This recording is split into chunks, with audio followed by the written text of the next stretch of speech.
নমস্কার বন্ধুরা, শুভ্রাজ কিচেনে সবাইকে স্বাগত। আজকে আমি আবার একটা রেসিপি নিয়ে এসেছি। আজকে আমি বানিয়ে দেখাবো নলেন গুড়ের রসবড়া। এটা বানানো কতটাই সহজ সেটাই দেখাবো। একটা বাটিতে আমি 1 কাপ পরিমাণ বিউলির ডাল নিয়ে নিয়েছি। বিউলির ডালটা আমি খুব ভালো করে ধুয়ে ভিজিয়ে রেখে দিয়েছি। 4 থেকে 5 ঘন্টা ভিজিয়ে রেখে দিয়েছিলাম।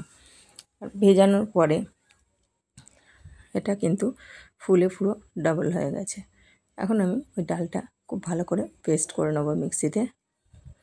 অল্প জল দিয়ে ডালটা আমি পেস্ট করব।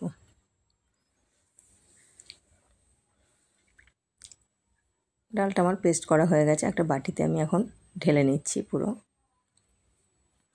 আমার চ্যানেলে যদি নতুন বন্ধু হয়ে থাকেন চ্যানেলটাকে সাবস্ক্রাইব করার জন্য অনুরোধ রইল। একটা লাইক দিয়ে পাশে থাকবেন, আর ভালো লাগলে বন্ধুদের সাথে অনেক বেশি বেশি করে শেয়ার করবেন। এখন এদিকে আমি রস ভরার জন্য আমি রসটা তৈরি করে নেব। একটা বাটিতে আমি বেশ কিছুটা জল নিয়ে নিচ্ছি, কারণ রসের পরিমাণটা একটু বেশি হবে। আর দিয়ে দিলাম 1 কাপ পরিমাণ চিনি, আর 1 কাপ পরিমাণ নলেন গুড় দিয়ে দিচ্ছি। কারণ বড়াগুলো ভেজে কিন্তু যখন রসে দেওয়া হবে, রসে পুরো ডুবো রস চাই, তা নাহলে বড়াগুলো ভালো হবে না। এবং রসটা আমি খুব ভালো করে কিন্তু ফুটিয়ে নেব। দিয়ে দিলাম 3-4টে এলাচ আমি থেতো করে দিয়ে দিলাম এখানে।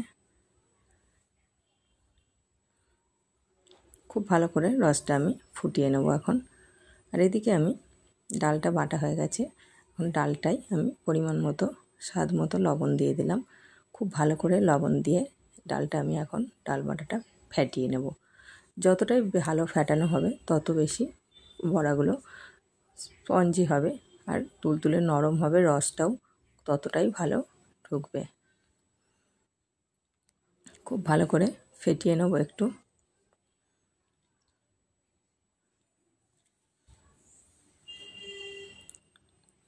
কিন্তু এখন ডালটা ফেটানো হয়ে গেছে। এদিকে রসটাও কিন্তু পুরোপুরি জাল হয়ে গেছে। আর ওদিকে গ্যাসে আমি আর একটা কড়া বসিয়ে দিয়েছি।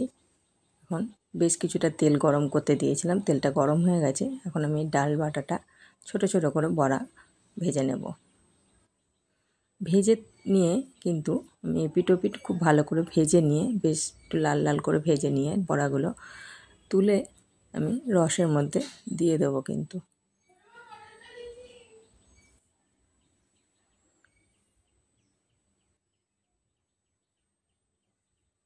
একে একে আমি এইভাবে সব বড়াগুলো আমি ভেজে নেব।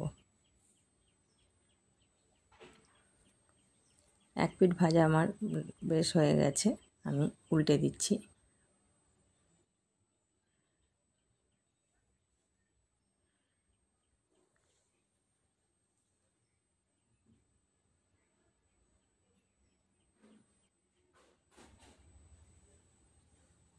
বড়াগুলো এখন আমার ভাজা হয়ে গেছে, আমি এবার তুলে নেব।